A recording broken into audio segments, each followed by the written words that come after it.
Assalamualaikum warahmatullahi wabarakatuh. Selamat datang di mata kuliah Statistika Ekonomi dan Bisnis melalui jalur MOOCs Universitas Indonesia. Kami sangat senang dengan kedatangan Anda sekalian dan dengan sukacita akan mendampingi pembelajaran Anda sekalian sepanjang perkuliahan ini. Perkenalkan kami. Saya Dewi Ratnasyari. Dan saya Pribadi Setianto dari Fakultas Ekonomi dan Bisnis Universitas Indonesia. Izinkan kami menjelaskan perkuliahan ini. Baik, kita mulai. Pertama, mata kuliah ini senilai dengan 3 SKS. Alokasi waktu 1 SKS sebanyak 170 menit ke dalam 50 menit tatap muka dan 60 menit tugas terstruktur serta 60 menit latihan ketika diterapkan ke dalam skema MOOCs tentu saja akan berubah, terpulang pada inisiatif para pembelajarnya. Kedua, periode perkuliahan ditetapkan sebanyak 14 sesi. Kemudian ketiga, sesuai dengan sifat perkuliahan pada MOOCs, strategi perkuliahan adalah dilakukan secara daring dan bersifat asinkronus menggunakan platform pembelajaran atau Learning Management System yang digunakan di Universitas Indonesia yang dikenal dengan nama IDOLS. Namun demikian, untuk meningkatkan pemahaman peserta, akan diadakan sesi perkuliahan sinkronus sebanyak 4 kali, yaitu pada sesi ke-3, ke-7, ke-10, dan sesi ke-12.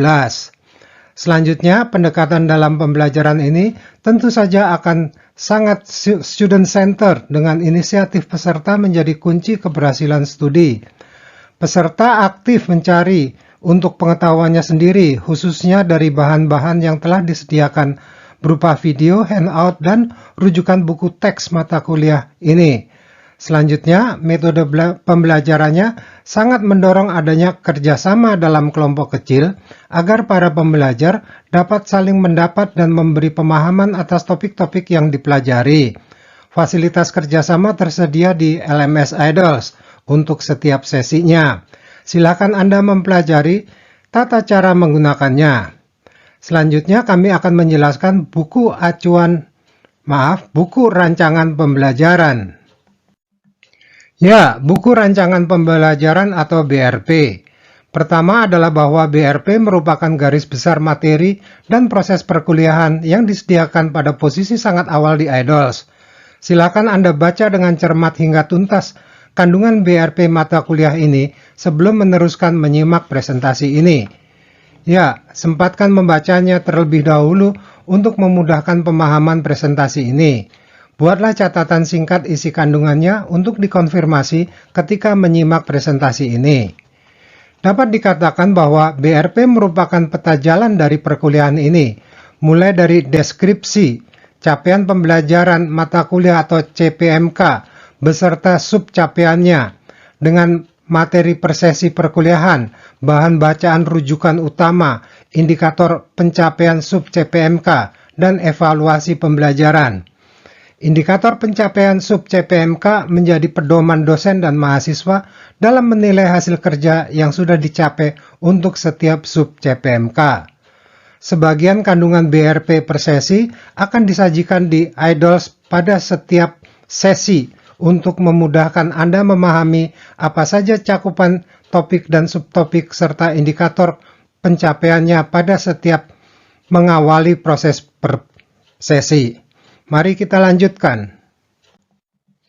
Penjelasan berikut ini adalah tentang tugas dan penilaian. Ada 3 bentuk penugasan. Yang pertama adalah tes formatif sebanyak 13 kali untuk sepanjang periode perkuliahan yang dilaksanakan setiap sesi kecuali sesi 13 yang tes formatifnya digabung dengan sesi 14 karena sangat banyak kemiripan mereka. Sifat tesnya adalah menguji pemahaman pendahuluan berdasarkan hasil menyaksikan video pembelajaran dan bacaan atas buku teks dan handout. Sebagai tes pemahaman pendahuluan dilakukan setelah peserta menyaksikan seluruh rangkaian video pembelajaran pada sesi tertentu. Tes ini boleh dilakukan lebih dari sekali untuk meningkatkan pemahaman materi sesinya. Akan tetapi, memang nilainya tidak digunakan dalam penilaian kelulusan.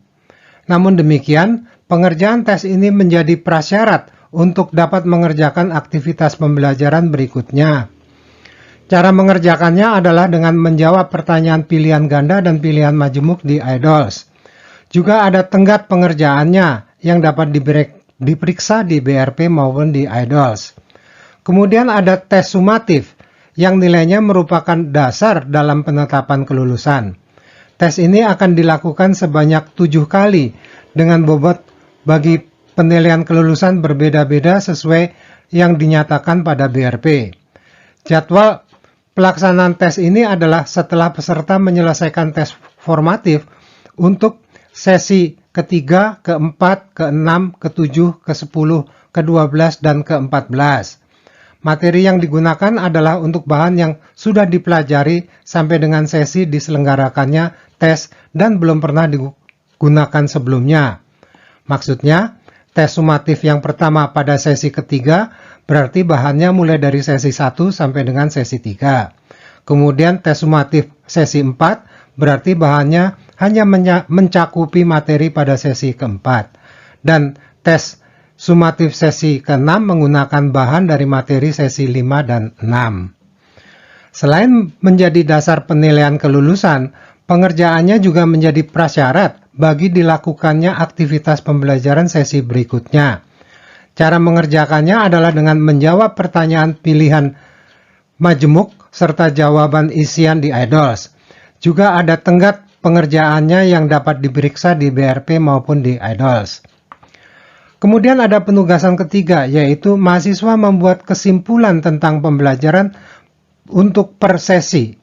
Kegunaannya adalah sebagai bahan refleksi diri atas pemahaman tentang topik yang sudah dipelajari pada sesi tersebut. Tugas diunggah di IDOLS sesuai tempat yang disediakan. Untuk kemudahan menuliskan formula, silakan tulisan tugas ini dengan tulisan tangan pada kertas berukuran A5. 3 sampai dengan 5 lembar hasil penulisan kesimpulan akan cukup memadai. Sebagai refleksi atas pemahaman, topik ini dibuat untuk setiap sesi. Agar menjadi pembiasan pengerjaan tugas, maka aktivitas ini menjadi prasyarat bagi dapat dilakukannya aktivitas sesi berikutnya. Baik, mari kita masuki halaman terakhir, yaitu tentang proses perkuliahan. Ya, proses perkuliahan. Proses pembelajaran yang akan Anda ikuti sepenuhnya berupa modul-modul per sesi yang merupakan langkah perinci untuk diikuti. Tuntunan aktivitas yang akan dilakukan bersifat sangat berurutan. Anda tidak dapat mengerjakan yang kemudian apabila belum menuntaskan aktivitas sebelumnya. Setiap sesi, aktivitas akan dimulai dengan pemicu berupa tayangan video atau naskah yang diikuti oleh sejumlah pertanyaan berdasarkan video atau naskahnya. Jawaban Anda tidak dinilai, melainkan untuk Anda simpan sebagai pemahaman awal dan menggugah antusiasme Anda untuk mempelajari topiknya. Baik, kita akan memasuki lembar penutup. Ya, demikianlah perkenalan kita tentang mata kuliah dan pembelajaran statistika ekonomi dan bisnis di MUKS Universitas Indonesia. Izinkan kami, Dewi Ratnasari dan Pribadi Setianto, menyampaikan terima kasih kepada para asisten kami yang telah membantu pembuatan video ini. Saudari Fitri Nurjana, Sarjana Ekonomi, dan Saudari Cut Aryuliska, Sarjana Ekonomi. Sampai berjumpa di video pembelajaran pertama, yaitu pendahuluan statistika ekonomi dan bisnis.